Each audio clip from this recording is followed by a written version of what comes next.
I don't know about you, but I know a lot of people who want to be rich and a lot of poor people who just don't want to be poor. They don't want to be rich. They just want to be out from under all of the struggle. And yet I know some rich people who honestly wish that they were just kind of free of the stress of being rich.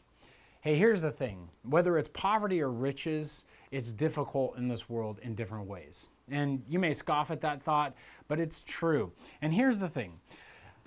James wants to remind us of how we in Christ should respond, whether we're rich and poor, to our situations. In fact, he says this in verse 9 of chapter 1, "Let the lowly brother boast in his exaltation," meaning the poor person. "Let the rich in his humiliation, because like a flower of the grass, he's going to pass away.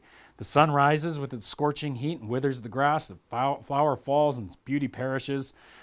So also the rich man will fade away in the midst of his pursuits." Now, here's what his point is. Not to be all down on riches and all that stuff, but to remind us that death equalizes us all. Whether you're poor or you're rich, eventually you take nothing with you. And so, if you're poor, death in Christ leads to exaltation. It leads to the freedom of your stress. It leads to the release of all the difficulties that so many in poverty face, where they're overwhelmed with every single bill and every single situation. They can't make good moves all the time, primarily because, hey, it's just so stressful to figure it all out. At the same time, rich people, it's time for you to take a dose of humiliation as God strips you of all your wealth and of all your comforts, of all your richness, and brings you poor into heaven, where the only wealth we both have is Jesus Christ. And so, James recommends that if you're poor, celebrate that you're rich in Christ. Celebrate that He is giving you the eternal pleasures and all these things.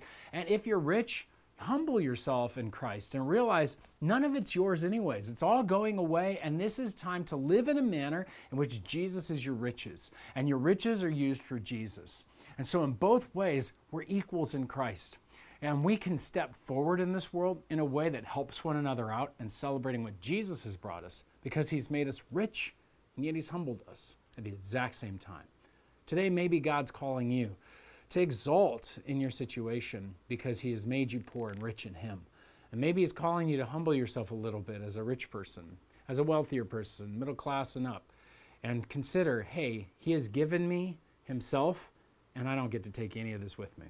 In those two ways, we will stand right before Christ, no matter what our material position is.